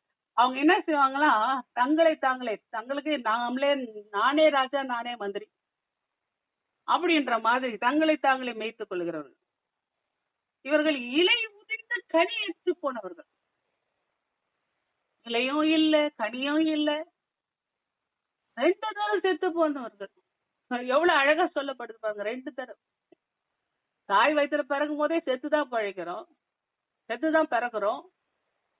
வளர்ந்த பிறகும் சரீர பிரகாரமாய் வாழ்ந்தும் அந்த சரீர வாழ்க்கையை நாம் சரியாக பயன்படுத்தாமல் நம் ஆத்துமாவை காத்துக் கொள்ளாததுனால மீண்டும் சாகிறோம். அப்போ 2 முறை செத்து பிழைக்கிறவர்களா இருக்காங்க. 2 முறை செத்து, எவ்வளவு பயங்கரமாய் சொல்லப்படுகிறது பாருங்க. ஆனால இந்த நித்திய மரணம் என்பது உண்டா அப்படின்னு சொல்லும் போது, இந்த உலகத்துல பலவிதமான டீச்சிங்ஸ் போயின்னு இருக்குது. என்ன டீச்சிங்ஸ்? மாற்றி அமைக்கலாம், இந்த உலகத்தை மாற்றி அமைக்கிறதுக்காக தான் இயேசு கிறிஸ்து வந்தாரு. அதாவது ஆங்கிலத்துல சொல்லுவாங்க யூனிவர்சலிஸ்ட். அதாவது இந்த உலகத்துல இருக்கிற மொத்தத்தினருடைய மரணத்தையும் ஆண்டவர் தன்னுடைய மரணத்துல பரிகரித்து எல்லாருக்கும் நித்திய ஜீவன் கொடுத்துட்டார். அதனால யாரும் எந்த பிரயாசப்பட வேண்டாம், அதனால எல்லாருக்குமே கொடுத்துட்டார். இப்படி ஒரு டீச்சிங் போது. ஆனால் அருமையானவர்களே, எல்லாருக்காகவும் மரித்தார், உலகத்தின் பாவத்தை சுமந்து தீர்த்தார். அதை விசுவாசிக்கிறவனுக்கு தான் நித்திய ஜீவனை தவிர எல்லாருக்கும் கொடுத்துட்டாரு அதனால நம்மள அப்படிலாம் இல்ல, நீ எப்படி இருந்தாலும் எல்லாருமே பரலோகம் போயிடலான்ற எண்ணத்தை மாற்றிக்கொள்ள வேண்டும். இன்னைக்கு நிறைய பேருடைய உள்ளத்துல இதுதான் இருக்கு. நான் கிறிஸ்துவ, நான் பரலோகம் போயிட என்ற எண்ணம் எல்லாம் முதல்ல மாத்திக்கணும், எல்லாருமே மாத்திக்கணும். ஆண்டவர் சொல்றாரு, விசுவாசிக்கிறவனுக்கு தான் நித்திய ஜீவன். ஆண்டவருக்காக நாம எடுக்கிற பிரயாசங்களை தேவன் பார்க்கிறார். கிரியை இல்லாத விசுவாசம் செத்த விசுவாசம். அப்போ என்னுடைய விசுவாசத்துல கிரியை இல்லை என்றால் எப்படி நித்திய ஜீவன் எனக்கு கிடைக்கும்? ரெண்டாவது காரியம் முதல்ல வந்து இந்த உலகத்துல நினைக்கிறவங்க மாற்றி அமைச்சதுதான். ஆண்டவர் வந்து எல்லாத்தையும் மாற்றி அமைச்சிட்டாரு, எல்லாருக்கும் இந்த உலகம் முழுவதுக்கும் எல்லாருக்கும் நித்திய ஜீவன் கொடுத்துட்டாரு அப்படின்ட்டு சொல்லிக் கொள்ளுகிற ஒரு கூட்டம் இருக்கிறது. ஆனால் அது அப்படி அல்ல. நல்ல தெளிவாய் புரிந்து கொள்ளுங்கள். இது கொஞ்சம் கடினமாகவும் இருக்கு இந்த உபதேசம், சற்று புரிந்து கொள்ளுங்கள். ரெண்டாவது பாத்தீங்கன்னா, மீண்டும் இறை அருள் கேட்கிற தேவன். அதாவது மறு உலகத்துல தண்டனை உண்டு, ஆனாலும் நித்திய தண்டனை அல்ல. இது வந்து ஆர்ட்சில ஒரு டீச்சிங் போகும். என்ன டீச்சிங்னா, உத்தரிக்கிற ஸ்தலம் என்று ஒன்று சொல்லுவார்கள். உத்தரிக்கிற ஸ்தலம் தண்டனை இருக்கும், ஆனா மறுபடியும் அது நித்திய தண்டனையா இருக்காது, கொஞ்ச காலத்துல மறுபடியும் சேர்த்துப்பாங்க. இது வந்து என்னன்னா, அது சொல்லுவாங்க ரெஸ்டோர் பண்றது அப்படின்னு சொல்லுவாங்க. அதாவது மறுபடியும் அதை சேர்த்துக்கிற மாதிரி. இந்த மாதிரி ரெஸ்டோர் பண்ணி எடுத்துக்கிற ஒரு கிருபை வந்து ஆண்டவர் கொடுத்திருக்கிறாரு, மறுபடியும் சேர்த்துக்குவாரு. செத்த பிறகு மறுபடியும் ஒரு கொஞ்ச நாள் வந்து ஆண்டவர் அந்த தண்டனை கொடுத்துட்டு மறுபடியும் சேர்த்துக்குவாரு. இல்லவே இல்லை. ஒரு முறை மரணம், ஒரு முறை பலி, ஒரு முறை நியாய தீர்ப்பு, அவ்வளவுதான். தேவன் நமக்கு எபிரேயர்ல சொல்லியிருக்கிறது தான். இயேசு ஒரு முறை மரித்தார், நமக்காக ஒரே முறை பலியானார், ஒரே முறை நியாய தீர்ப்பு, அவ்வளவுதான். இதுல வந்து எந்த விதமான ரெசர்வேஷனும் இல்லை, எதுவுமே இல்லை. ஏதோ திருப்பி வந்து நமக்கு ரெஸ்டோர் பண்ற வழியே இல்லை. ஆண்டவர் வந்து திருப்பி சேர்க்க மாட்டார். தண்டனை தீர்ப்பு என்றால் தண்டனை தீர்ப்பு தான். அடுத்தது பாத்தீங்கன்னா, மூணாவது ஒரு கூட்டம் ஒன்று வருகிறது. அதுல பாத்தீங்கன்னா அப்படியே மூண்டோடவே ஒழிச்சிருது எல்லாருமே. வாழ்க்கை என்பது உயிர், மரணம் என்பது இல்லாமை. இந்த வாழ்க்கையை ஒண்ணுமே இல்லாம பண்ணிடுறது. கடவுள் வந்து என்ன செஞ்சாருன்னா, எல்லாரையுமே வந்து மொத்தமா அழிச்சு விட்டுருவார் அப்படின்ற மாதிரியும் இருக்குது. அது வந்து சில புற மதத்தினருடைய கொள்கை. அது சிலர் வந்து என்ன செய்றாங்க, இது வாழ்க்கை வந்து உயிரோடு இருக்கிற வரைக்கும் தான் வாழ்க்கை, அதுக்கு பிறகு மரணம், அதுக்கு பிறகு ஒண்ணு இல்லை, சுத்தமா வாஷ் அவுட், ஒண்ணு இல்லை, அதுக்கு பிறகு நித்தியம்ன்றது இல்லை, எதுவுமே இல்லை அப்படின்ற ஒரு கொள்கை பூண்டோடு ஒழித்துகிற ஒரு நிலைமை என்று சொல்றாங்க. இது வந்து என்னதுன்னா அனிஹிலேனிஸ்ட் அப்படின்னு சொல்லிட்டு ஒரு வார்த்தையில சொல்லுவாங்க. இந்த வார்த்தையின்படி பாத்தீங்கன்னா பூண்டோடே ஒழிக்கிறது, அப்படியே சுத்தமா வாஷ் அவுட் பண்ணி எடுக்கிறது அப்படின்னு சொல்லுகிற ஒரு காரியம். ஆனால் தேவன் சொல்றாரு, இந்த உலகத்துல உயிர்த்தெழுதல் என்று ஒன்று உண்டு. அந்த உயிர்த்தெழுதலில் பங்கெடுக்கிறவன் பாக்கியவான். இன்னைக்கு வெளிப்படுத்தல் விசேஷம் நமக்கு ஆண்டவன் நமக்கு சொல்லி இருக்கிற ஒரு முக்கியமான விஷயம் என்னன்னா, கடைசி நாட்களில் நடக்க போகிற ஒரு சில விஷயங்களை நமக்கு தெளிவாக போதிக்கிறார். முதலாம் உயிர்த்தெழுதலில் பங்கடைகிறவன் பாக்கியவான் என்று நமக்கு சொல்லி இருக்கிறார். ஆகவே நம்மை ஆயத்தப்படுத்தும்படிதான் இந்த வெளிப்படுத்துற விசேஷம். புற மதத்தினருடைய நம்பிக்கையின்படி பலவிதமான பிறவிகள் இருக்கு என்பதும் பொய். அதே போல நம்முடைய நம்பிக்கை என்ன? இயேசு கிறிஸ்து நமக்காக பாடுபட்டு சம்பாதித்த அந்த ரட்சிப்பை நாம் விசுவாசி ஏற்றுக்கொண்டு அவருக்கு பிரியமாய் வாழ்ந்தாலே போதுமானது. அவருக்கு பிரியமாய் வாழ்ந்தாலே போதுமானது. இந்த உலகம் நமக்கு சதவல்ல, ஆண்டவரை நாம் போய் சேரணும், அந்த எண்ணத்தோடு வாழ்ந்தாலே போதும். ரொம்ப சிம்பிளா ஆண்டவர் நமக்கு சொல்லி கொடுத்த ஒரு காரியம் அது. இன்னைக்கு முதலாம் மரணம், அதாவது இன்னொரு ஒரு காரியம், பாவத்துக்கு சாகிற ஒரு அனுபவம். இயேசு கிறிஸ்துனுடைய மரணத்தோடு என்னுடைய மரணத்தை நான் இணைக்க வேண்டும். அப்படி இணைத்தேன் என்றால் நான் ஆண்டவராகிய இயேசு கிறிஸ்துவோடு கூட உயிர் பெறுகிற அனுபவத்தை நான் பெற்றுக்கொள்கிறேன். இன்னைக்கு நாம் எப்படி இருக்கிறோம்? நம்ம இயேசு கிறிஸ்துனுடைய மரணத்தோடு நம்முடைய மரணத்தை இணைத்திருக்கிறோம். அதனால்தான் ஆண்டவர் சொல்றாரு, அந்த முதலாவது மரணம் இந்த பூமியில பாவத்தின் சம்பளம் மரணம் என்று சொல்லுகிறோம் இல்லையா, அந்த பாவத்தின் சம்பளமாகிய மரணம் இயேசு கிறிஸ்துவோடு கூட என்னுடைய மரணத்தை இணைக்கும் பொழுது, அந்த முதலாவது மரணத்தை சரியாக நம்ம செய்து முடித்தோம் என்றால் நமக்கு இரண்டாம் மரணம் இல்லை. இதை நல்லா தெரிஞ்சுங்க. முதலாம் மரணத்தை சரியாக செய்தோம் என்றால் இரண்டாம் மரணம் இல்லை. ஏன் முதலாம் மரணத்தை நாம் செய்ய வேண்டும் என்று சொன்னால், பாவத்தின் சம்பளம் மரணம். இந்த அக்கிரமத்தில் நம் மரித்திருந்த நம்மை இயேசு கிறிஸ்து மீட்டெடுத்தார். இந்த மீட்டெடுக்கிற ஒரு காரியத்துல நல்ல அழகா ஆண்டவர் சொல்றாரு, அவருடைய மரணத்தோடு நம்முடைய மரணத்தை இணைக்க வேண்டும். அப்படி என்றால் இயேசு கிறிஸ்து மரித்தார் என்ற எண்ணம் நமக்குள்ள இருக்கும் பொழுது, நானும் பாவத்துக்கு மரிக்கிறேன் என்ற எண்ணத்தை நம்ம என்ன செய்யணும், அந்த இயேசு கிறிஸ்துடைய சிலுவையோடு இணைக்க வேண்டும். இதைதான் ஞான ஸ்நானம் என்று சொல்லுவார்கள். அந்த ஞான ஸ்நானத்துல பாவத்துக்கு மரித்து நீதிக்கு பிழைக்கிற ஒரு அனுபவம். இந்த முதலாம் மரணம் இயேசு கிறிஸ்துனுடைய மரணத்தோடு இணைத்தோம் என்றால், சரியாக இணைத்தோம் என்றால், இரண்டாம் மரணத்தில் நமக்கு பங்கில்லை. இரண்டாம் மரணம் நம்முடைய வாழ்க்கையில் வராது. அதுக்கு பதில் நித்திய ஜீவன் வரும். இதை நம்ம நன்றாக புரிந்து கொள்கிறோம். அதனால்தான் ஆண்டவர் ஜெயிக்கிறவன் இரண்டாம் மரணத்தினால் சேதப்படுவதில்லை என்று ஆண்டவர் சொல்கிறார். அதனால்தான் அந்த வசனம் சொல்கிறது, ஜெயிக்கிறவன் இரண்டாம் மரணத்தினால் சேதப்படுவதில்லை. இன்னைக்கு நாம் ஜெயிக்க வேண்டும். எதை ஜெயிக்க வேண்டும்? இந்த முதலாம் மரணத்தை நாம் சரியான விதத்தில் கையாண்டு பாவத்தை ஜெயிக்க வேண்டும். பாவத்தை ஜெயித்தோம் என்றால், பாவத்துக்கு மரித்தோம் என்றால், நாம் இயேசு கிறிஸ்துவோடு கூட அடக்கம் பண்ணப்படுகிறோம். பாவத்தை அடக்கம் பண்ணுகிறோம், பொய்யை அடக்கம் பண்ணுகிறோம், எல்லா விதமான தீமைகளை அடக்கம் பண்ணுகிறோம். பரிசுத்தத்துக்கு நாம் பிழைக்கிறோம், பரிசுத்தத்துக்கு உயிர் தெழுகிறோம். அப்படியானால் முதல் மரணம் சரியாக நிகழ்ந்தால், இயேசு கிறிஸ்துவோடு இணைந்து நிகழ்ந்தால், நாம் முதலாம் அந்த உயிர் தெழுதலுக்கு பங்குள்ளவர்களாய் மாறுகிறோம். நம்முடைய ஆத்மா உயிர்ப்பிக்கப்படுகிறது. அந்த இடத்தில் உயிர்ப்பிக்கப்படும் பொழுது அருமையானவர்களே, நமக்கு இரண்டாம் மரணம் இல்லை. அல்லது சிமிர்னாவினுடைய சரித்திரத்துல பார்க்கும் பொழுது, அந்த சரித்திரத்துல கூட சிமிர்னா ஒரு முறை அழிந்தது. ஆனா இன்று வரைக்கும் தலை நிமிர்ந்து நிக்கிறது. நூற்றாண்டுகள் தாண்டியும் ஆசிய மைனர்ல பாத்தீங்கன்னா இன்றைக்கும் அந்த சிமிர்னா இருக்கிறது. அது ஆனா இஷ்மீர் என்ற பெயரோடு அந்த சிமிர்னா காணப்படுகிறது. அருமையானவர்களே, சிமிர்னாவினுடைய சரித்திரம் அப்படிதான். ஒரு முறை அழிந்து அது உயிரோடு எழுந்த ஒரு இடமாக காணப்படாது.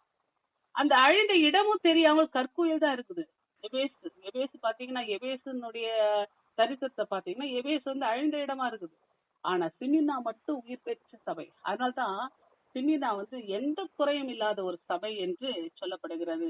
அந்த சிமிர்னா சபையை கர்த்தர் அதிகமாய் நேசித்தார். ஏன்னா பாடுகளுக்கு உட்பட்டு ஜெயித்த ஒரு சபை. அதனால்தான் அந்த சிமிர்னா சபை அழிவுக்கு உட்பட்டாலும் அது இன்றைக்கும் இஷ்மீர் என்ற பெயரோடு அது வாழ்ந்து கொண்டிருக்கிறது. அழகா அது சொல்லப்பட்டு வருகிறது. அருமையானவர்களே, இந்த மரணத்தை குறித்து நாம் சரியாக இன்னும் புரிந்து கொள்ள வேண்டியது அவசியமா இருக்கிறது. அதனால்தான் ஆண்டவர் சொல்றாரு, மரணம் பாத்தீங்கன்னு சொன்னாக்கா, இந்த பாவமானது மரணத்துக்கு ஏதுவான பாவம் உண்டு. அதை மட்டும் நான் சுருக்கமா சொல்லி நான் முடிக்கிறேன். 1 யோவான்ல 5ஆம் அதிகாரத்துல நீங்க பாத்தீங்கன்னா, மரணத்துக்கு ஏதுவல்லாத பாவத்தை தன் சகோதரர் செய்ய ஒருவன் கண்டால் அவன் வேண்டுதல் செய்ய கடவன், அப்பொழுது அவனுக்கு ஜீவனை கொடுப்பார். இப்போ மரணத்துக்கு ஏதுவல்லாத பாவம் இருந்தால் அதுக்கு ஜீவனை கொடுப்பார். மரணத்துக்கு ஏதுவான பாவம் உண்டு, அதை குறித்து வேண்டுதல் செய்ய நான் சொல்லேன். அநீதி எல்லாம் பாவம்தான் என்றாலும் மரணத்துக்கு ஏதுவல்லாத பாவம் உண்டு. தேவனால் பிறந்த எவனும் பாவம் செய்யான் என்று சொல்வார். நீங்கள் அறியாமல் நீங்கள் மரணத்துக்கு ஏதுவான பாவம் செய்தால் ஒரு முறை ஆண்டவர் அக்கிரமத்திலிருந்து நம்ம மீட்டெடுக்கிறார். ஆனா அதுக்கு பிறகு சில நேரங்களில் நம் மரணத்துக்கு ஏதுவான பாவம், மரணத்துக்கு ஏதுவல்லாத பாவங்கள் 2 விதத்துல நம்ம செய்கிறவரா இருக்கிறோம். ஒரு முறை ஆண்டவர் நம்மை மீட்டெடுத்த பிறகு, ஆனால்தான் ஆண்டவர் சொல்றாரு யாக்கோபு 5ஆம் அதிகாரம் 16ல, நீங்கள் சொஸ்தம் அடையும்படிக்கு உங்கள் குற்றங்களை ஒருவருக்கு ஒருவர் அறிக்கையிட்டு ஒருவருக்காக ஒருவர் ஜெபம் பண்ணுங்கள். நீதிமான் செய்யும் ஊக்கமான வேண்டுதல் மிகவும் பலனுள்ளதா இருக்கிறது. அப்போ தேவனோடு இணைந்து இந்த உலகத்தில் வல்லமையான ஒரு சக்தியாய் இருக்கிறது நீதிமானுடைய ஜெபம் என்பதை நாம் புரிந்து கொள்ள வேண்டும். கர்த்தருடைய ஜெபம், கர்த்தருடைய சமூகத்துல வைக்கக்கூடிய ஜெபம் அது பலனுள்ளதா இருக்குது. கர்த்தர் நமக்காக ஜெபிக்கிறார், நீதிமான்கள் நமக்காக ஜெபிக்கிறார்கள். இது எல்லாமே பலனுள்ளதா இருக்கிறது. கர்த்தராகிய இயேசு கிறிஸ்து பிதாவின் வலது பார்த்து நமக்காக பரிந்து பேசிக்கொண்டே இருக்கிறார். அதே நேரத்துல இந்த பூமியில ஊழியக்காரர்கள், நீதிமான்கள் ஆண்டோடைய சமூகத்துல பரிந்து பேசுகிறார்கள். அந்த ஊக்கமான வேண்டுதல் என்னது பலன் செய்கிறது. அவர்கள் என்னது பாவத்திலிருந்து மீண்டு வரும்படிக்கு, சில வியாதிகளிலிருந்து மீண்டு வரும்படிக்கு அது உதவி செய்கிறது. அதே போல என்ன செய்யறாங்க, ஒருவருக்கொருவர் அறிக்கையிட்டு என்று சொல்லும் பொழுது நாம அறிக்கையிடுதல் ரொம்ப முக்கியம். நம்ம பாவத்தை அறிக்கையிட்டோம் என்றால் ஆண்டவர் என்ன செய்யறார், நமக்கு அதை மன்னிக்க அவர் வல்லவராயிருக்கார். நீதிமன்றம் சொல்லும் பொழுது தன் பாவத்தை மறைக்கிறவன் வாழ்வடைய மாட்டான், அதை அறிக்கை செய்து விட்டு விடுகிறவன் இரக்கம் பெறுவான் என்று சொல்லுவார். அப்போ முதலாவது நம்ம என்ன செய்யறோம், பாவத்தை அறிக்கை செய்யும் பொழுது நம்ம இரக்கத்தை பெறுகிறவர்களா இருக்கிறோம். அருமையானவர்களே, நம்ம ஒவ்வொருவரும் யாரிடம் அறிக்கை செய்வோம்னா ஆசாரியரிடம். ஆசாரியன் என்று சொல்லும் பொழுது யார் ஆசாரியன் என்றால் நம்ம ஒவ்வொருவருமே ஆசாரியர்கள். நம்ம ஒருவருக்கொருவர் நம்ம அறிக்கை செய்து, அதாவது ஒருவர் செய்த பாவம் இன்னொருவரிடம் சொல்லி அறிக்கை செய்யும் பொழுது நமக்கு பாவ மன்னிப்பு கிடைக்கிறது ஒன்று. ரெண்டாவது பாத்தீங்கன்னா, யாருக்கு விரோதமா செய்கிறோமோ அவர்களிடமே நம்ம சமாதானம் செய்யும் பொழுது அது இன்னும் ஆண்டவர் நமக்கு பலன் செய்கிறவராய் இருக்கிறார், மன்னிக்கிறவராய் இருக்கிறார். அதே போல நம்ம என்ன செய்யறோம், இந்த வேதத்தில் பார்க்கும் இந்த ஆசாரியன் என்று சொல்லி பார்க்கும்பொழுது நம்ம ஜீவனுள்ள கற்களை போல ஆவிக்கேற்ற மாளிகையாக இயேசு கிறிஸ்து மூலமாய் தேவனுக்கு பிரியமான ஆவிக்கேற்ற பலிகளை செலுத்தும்படிக்கு பரிசுத்த ஆசாரிய கூட்டமாய் கட்டப்பட்டு வருகிறோம். அப்ப நாம் எல்லாருமே ஒரு ஆசாரியர்கள். நம்ம ஆவிக்கேற்ற பலிகளை தேவனுக்கு என்று செலுத்துகிறவர்களா இருக்கிறோம். நம்ம எல்லாரும் ஆவிக்கேற்ற மாளிகை கட்டுகிறவர்களா இருக்கிறோம். நம்ம எல்லாம் ஜீவனுள்ள கற்களை போல காணப்படுகிறோம். அப்போ ஜீவனுள்ள கற்கள் எப்படி வருகிறது என்றால், ஜீவனுள்ள கல்லாகிய கிறிஸ்துவிடம் யாரெல்லாம் இணைகிறார்களோ அவர்கள் ஜீவனை பெற்றவர்களாய் இருக்கிறார்கள், மரணத்திலிருந்து விடுதலை பெற்றவர்களாய் இருக்கிறார்கள். அதனால் தான் நாம் ஒருவருக்கு ஒரு பாவத்தை அறிக்கையிடும் பொழுது, நாம் பரிசுத்தம் ஆகும் பொழுது, நாம் ஆசாரியனிடம் அதாவது ஊழியக்காரர்களிடம் நம்ம ஜெபிக்கும் பொழுது அவர்கள் எல்லாருமே என்ன செய்யறாங்க, நம்ம ஆண்டவர்கிட்ட கொண்டு போறாங்க. அந்த தேவனுடைய அந்த ஜீவனுள்ள கல்லாகிய இயேசு கிறிஸ்துவை கொண்டு போகும் பொழுது அந்த இடத்தில் நம்ம ஒட்டப்படுகிறோம். ஒட்டப்பட்டு ஜீவனுள்ள கற்களை போல ஜீவனுள்ள கல்லாகிய கிறிஸ்துவிடம் வரும்பொழுது விசுவாசிகள் என்ன செய்யறாங்க, அவரோடு கூட இணைந்து ஆவிக்கேற்ற மாளிகையாய் கட்டப்படுகிறார்கள். ஆனால் தான் தேவன் நமக்கு சொல்றாரு, தேவனே கட்டிடக்கலை நிபுணரா இருக்கிறார். நம்மை கட்டுகிறவர் அவர்தான் திட்டம் போடுகிறார். அவர்தான் மூளைக்கல்லாகி இயேசு கிறிஸ்து நம்ம இணைக்கிறார். அப்படி இணைத்து நம்ம என்ன செய்யறோம், ஒரே நகரத்தாராய் ஒரே தேவனுடைய வீட்டாய் நாம் கட்டப்படுகிறோம். அப்போ என்னுடைய அஸ்திபாரத்தின் மேல உபதேசங்கள் மேல அந்த உபதேசங்கள் நமக்குள்ள வர வர வர நம்ம கட்டிடங்கள் எழும்பிக் கொண்டே இருக்கிறது. தேவனுடைய வாசஸ்தலமாய் கூட்டி கட்டப்பட்டு கொண்டே வருகிறோம் என்று வேதத்தில் பார்க்கிறோம். எபேசியர் 2ஆம் அதிகாரத்தில் 19-22 வரைக்கும் வாசித்தீங்கன்னா, அவர் மேல் மாளிகை முழுவதும் இசையாய் இணைக்கப்பட்டு கர்த்தருக்குள் பரிசுத்த ஆலயமாய் எழும்புகிறது. அதே போல கிறிஸ்து அவருடைய வீட்டுக்கு மேற்பட்ட குமாரனா இருக்கிறார். நாம் அவர் மேல் நாம் உண்மையாய் பற்றுள்ளவர்களாய் நாம் நடக்கும் பொழுது, அவருடைய வழியிலே நாம் நடக்கும்போது நாமே அவருடைய வீடாய் இருக்கிறோம். நாம் அவருக்கு ஒரு வாசஸ்தலமாய் மாறுகிறோம். அருமையானவர்களே, நாம் தேவனுடைய பண்ணை மாளிகையாய் இருக்கிறோம் என்றுதான் வேதம் சொல்கிறது. ஆகவே ஒரு நீதிமானாய் இன்றைக்கு நாம் எல்லாரும் நீதிமான் என்பவன் யார் என்று சொல்லி பார்ப்பது, தேவனோடு சரியான உறவு வைத்திருப்பவன் நீதிமான். அதே போல தேவனுடைய சித்தத்துக்கு கீழ்ப்படுகிறவன் நீதிமான். இந்த 2 காரியங்களை ஒழுங்காய் செய்கிறவனுடைய ஜெபமானது அது பலிக்கும். 2 காரியங்களை ஒழுங்காய் செய்கிறவனுடைய ஜெபமானது தேவனுடைய சமூகத்தை எட்டும் என்று நாம் அறிந்து கொள்ள வேண்டும். ஒன்று, தேவனோடு உறவு வைத்துக் கொள்கிறவன், சரியான உறவு வைத்துக் கொள்கிறவன். 2வது, அவன் தேவனுடைய சித்தத்துக்கு கீழ்ப்படிந்து வாழ்கிறவன். இந்த 2 காரியங்களில் ஒழுங்காய் இருக்கிறவன் நீதிமானா இருக்கிறான். அவனுடைய ஜெபங்கள் வல்லமை உள்ள ஜெபங்களா இருக்கிறது என்பது புரிந்து கொள்ள வேண்டும். அருமையானவர்களே, ஆண்டவராகிய தேவன் என்ன செய்யறாரு, 1 சாமுவேல் 2ஆம் அதிகாரம் 25 சொன்ன, மனுஷனுக்கு விரோதமாய் மனுஷன் பாவம் செஞ்சா நியாயாதிபதிகள் அதை தீர்ப்பார்கள். ஒருவன் கர்த்தருக்கு விரோதமாய் பாவம் செய்வானாகில் அவனுக்காக விண்ணப்பம் செய்ய தக்கவன் யார் என்று ஆண்டவர் கேட்கிறார். அப்போ மரணத்துக்கு ஏதுவான பாவம், மரணத்துக்கு ஏதுவல்லாத பாவத்துக்கு இதுதான் டெபினிஷன். நல்லா மனசுல எழுதிங்க. 1 சாமுவேல் 2:25 அதுல சொல்லப்படுறது, மரணத்துக்கு ஏதுவல்லாத பாவம் என்பது என்ன, மனுஷனுக்கு மனுஷன் செஞ்சுக்கிறது மரணத்துக்கு ஏதுவல்லாத பாவம். ஆனால் கர்த்தருக்கு விரோதமாய் நீங்கள் பாவம் செய்வீர்கள் என்றால், துணிகரமாய் செய்வீர்கள் என்றால் அது விண்ணப்பம் செய்யத்தக்கவன் யார். அதுக்கு உதாரணமாய் 1-2 காரியங்களை பார்த்து முடிக்கலாம். ஆண்டு சொல்ற எரேமியா கிட்ட சொல்ற, இந்த ஜனத்துக்காக விண்ணப்பம் செய்யாது, அவங்களுக்காக மன்றாடாது, என்னிடத்தில் அவர்களுக்காக பரிந்து பேச வேண்டாம், நான் உனக்கு செவி கொடுப்பதில்லை என்று எரேமியா கிட்ட 7ஆம் அதிகாரம் 16 வசனம். ஏன்னா தேவனை விட்டு விட்டு அந்நிய விக்கிரகத்துக்கு பின்னாடி போகும்பொழுது கர்த்தர் எரிச்சல் உள்ள தேவனா இருக்கிறார். அதே போல எரேமியா 11:14 ஆதலால் நீ இந்த ஜனத்துக்காக விண்ணப்பம் பண்ண வேண்டாம், அவர்கள் மன்றாடவும் வேண்டாம், கெஞ்சவும் வேண்டாம். அவர்கள் தங்கள் ஆபத்தின் நிமித்தம் என்னை நோக்கி கூப்பிடும் காலத்தில் நான் அவர்களை கேளாதிருப்பேன். நான் அவர்களை கேளாதிருப்பேன். ஆபத்து காலத்துல கூட நானும் கேட்க மாட்டேன்னு. அதான் மரணத்துக்கு ஏதுவான பாவம் என்பது ஆபத்து காலத்து கூட ஆண்டவர் செவி கொடுக்க மாட்டார். அப்போ ரொம்ப ஜாக்கிரதையா இருக்க வேண்டும். அப்போ மனுஷனுக்கு விரோதமா பேசுறதெல்லாம் கூட மன்னிக்கப்படும். தேவனுக்கு விரோதமா பேசுறது, தேவனுக்கு விரோதமா யோசிக்கிறது எல்லாம் மன்னிக்கப்படாத குற்றம். எரேமியா 14:11 கர்த்தர் என்னை நோக்கி நீ இந்த ஜனத்துக்கு நன்மை உண்டாக விண்ணப்பம் பண்ண வேண்டாம் என்று மத்தேயு 12ஆம் அதிகாரத்துல முக்கியமான வசனம் அதுல சொல்லப்படுது. ஆதலால் நான் உங்களுக்கு சொல்லுகிறேன், எந்த பாவமும் எந்த தூஷனும் மனுஷருக்கு மன்னிக்கப்படும். மனுஷனுக்கு விரோதமா செய்யறதெல்லாம் மன்னிக்கப்படும். ஆனால் ஆவியானவருக்கு விரோதமான தூஷணமோ மனுஷருக்கு மன்னிக்கப்படுவதில்லை. ஆவியானவருக்கு விரோதமாய், இப்ப இந்த ஆவியானவருக்கு விரோதமாய் என்று சொல்லும் பொழுது எவனா இல்ல மனுஷகுமாருக்கு விரோதமாய் வார்த்தை சொன்னா கூட அது மன்னிக்கப்படும். இயேசு கிறிஸ்துவை கூட பேசிடலாம் அப்படின்ற மாதிரி சொல்றாரு. ஆனா பரிசுத்த ஆவிக்கு விரோதமாய், இந்த பரிசுத்த ஆவி என்று சொல்லும் பொழுது நல்லா கவனிங்க. ஒரு ஊழியர்கள் உள்ளத்துல பரிசுத்த ஆவியான நின்று கிரியை செய்யும் போது ஊழியர்களுக்கு விரோதமாய் பேசும் பொழுது கூட ஆண்டவர் சொல்ற, உன்னை தொடுகிறன் என் கண்மணி தொடு. ஊழியர்களுக்கு விரோதமாய் பேசும்போது ஜாக்கிரதையா இருங்கள், ஏனென்றால் அது மன்னிக்கப்படாத குற்றம் என்று வேதம் தெளிவாய் சொல்லுகிறது. ஏன்னா பரிசுத்த ஆவியானவர் நின்று கிரியை செய்கிற ஒவ்வொரு ஊழியக்காரர்களையும் குற்றப்படுத்தாதிருங்கள். ஏன்னா அது ஆண்டவர் சொல்ற எல்லா பாவங்களும் மன்னிக்க, மரணத்துக்கு ஏதும் இல்லாத பாவங்கள். ஆனா மரணத்துக்கு ஏதுவான பாவம் என்ன தெரியுங்களா? மன்னிக்கப்படாத குற்றம் எது தெரியுமா? பரிசுத்தாவிக்கு விரோதமாய். பரிசுத்தாவி நேரா நின்று உங்ககிட்ட முன்னாடி நின்ன பிறகு அவருக்கு விரோதமா நீங்க பேச மாட்டீங்க. பரிசுத்தாவி யாருக்கிட்ட இருக்கிறாங்களோ அவங்களை குறிச்சு குற்றப்படுத்தாதீங்க. அதனால அதுக்கு ஜாக்கிரதையா இருங்க. மெய்யாகவே நான் உங்களுக்கு சொல்லுகிறேன், மனுஷர்கள் செய்யும் எல்லா பாவங்களும் அவர்கள் தூஷிக்கும் எல்லா தூஷணங்களும் அவர்களுக்கு மன்னிக்கப்படும். மார்க்ல சொல்லப்படுகிறது, லூக்கால சொல்லப்படுது, மத்தேயுல சொல்லப்படுது. எல்லா தூஷணங்களும் அவர்களுக்கு மன்னிக்கப்படும்.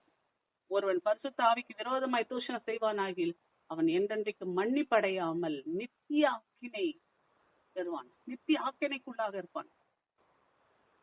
பாருங்க எவ்வளவு அழகா சொல்ற, அசுத்தாவியை கொண்டிருக்கிறான் என்று சொல்லப்படுது. ஒரு அசுத்தாவி ஒருத்தனுக்குள்ள இருந்தாதான் ஒரு ஊழியக்காரனை குற்றப்படுத்தும். ஒரு மனுஷனுக்குள்ள அசுத்தாவி இருந்தாதான் குற்றப்படுத்துவாங்க. ஏன்னா அதனால்தான் பொறுக்க முடியாது. ஊழியக்காரனுக்குள்ள இருக்கிற பரிசுத்தாவியை குற்றப்படுத்துறதுக்கு பொறுக்க முடியாது. ரொம்ப ஜாக்கிரதையா இருக்கு. அதனால்தான் ஆண்டவர் சொல்றாரு, ஒருவன் ஒரு தரம் பிரகாசிக்கப்பட்டோம், பரம ஈவை ருசி பார்த்தோம், பரிசுத்தாவியை பெற்றோம், தேவனுடைய நல்வாசி இனி ஒரு உலகத்தின் பலன்களை ருசி பார்த்தோம், மறுதளித்து போனவர்கள் தேவனுடைய குமாரனை தாங்களே மறுபடியும் சிலுவையில் அறைந்து அவமானப்படுத்துகிறபடினால் மனம் திரும்புவதற்கு ஏதுவாய் அவர்களை புதுப்பிக்கிறது கூடாத காரியம். நல்ல பிரகாசமாய் இருந்துட்டு பரம ஈவலை ருசி பார்த்துட்டு பரிசுத்தாவை பெற்றுட்டு அவங்க தேவனுடைய எல்லாத்தையும் இது பண்ணிட்டு அவங்க பின்வாங்கி போயிட்டாங்க. பரிசுத்தாவியை துக்கப்படுத்துறதுனால பரிசுத்தாவி அவங்களை விட்டு போயிடுறாங்க. அப்படி போகும்போது தேவனுடைய குமாரனை அவங்க காலில் போட்டு மிதிக்க ஆரம்பிக்கிறாங்க. அப்படி மிதிக்கும் பொழுது அவர்கள் மனம் திரும்ப முடியாது, கர்த்தருடைய கோபத்துக்கு ஆளாகிறார்.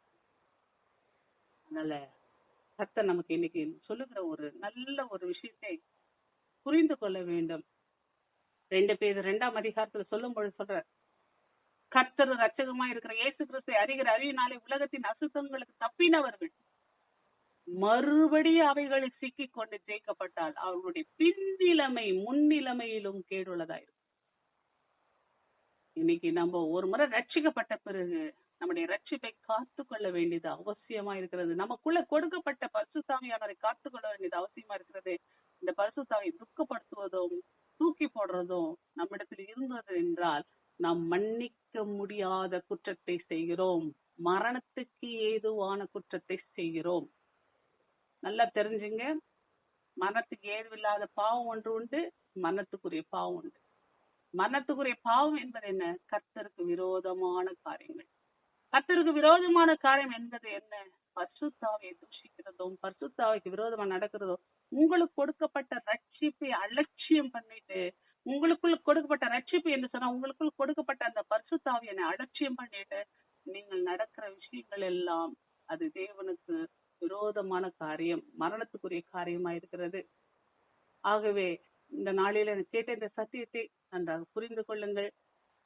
கர்த்தர் தாமே நம்மை ஆசீர்வதிப்பாராக. ஜெபம் செய்வோம். அன்பின் பரலோக பிதாவே, இந்த நாளில கூட கர்த்தாவே பன்னீர் எங்களோடு இடைப்பட்டிருக்க நன்றி அப்பா. இந்த வெளிப்படுத்துற 2ஆம் அதிகாரத்துல சிமினா சபையினுடைய காரியங்களை இன்றைக்கு நாங்கள் தியானித்து முடிக்கிறோம். அப்பா, ஆவியானவர் சபைகளுக்கு சொல்லுகிறதை காதுள்ளவன் கேட்க கடவன். ஜெயம் கொள்ளுகிறவன் 2ஆம் மரணத்தினால் சேதப்படுவதில்லை என்று எழுது என்று சொல்லியிருக்கிற வார்த்தையின்படி அப்பா நாங்கள் ஜெயிக்கிறவர்களா இருக்க உதவி செய்யுங்கப்பா. இந்த ஜெயம் எங்களால அல்ல, எங்களுக்குள் இருக்கிற ஆவியானவரால நாங்கள் இந்த உலகத்தை ஜெயிக்கிறவர்களா இருக்க உதவி செய்யுங்க தகப்பனே. நீ விசுவாசிக்கிற விசுவாசமே உலகத்தை ஜெயிக்கிற ஜெயம் என்று சொல்லியிருக்கு. எங்களுக்குள்ள இருக்கிற அந்த விசுவாசத்தின் ஆவியானவர் அனல் கொண்டு எழும்பட்டும் ஐயா. அப்பா நாங்கள் ஒவ்வொரு நாளும் அது வார்த்தையினாலே பலப்பட்டு தேறினவர்களாக இருக்க உதவி செய்யுங்க அப்பா. எல்லா மகிமையும் உமக்கே செலுத்துகிறோம். ரட்சகர் நல்ல பிதாவே, ஆமென்.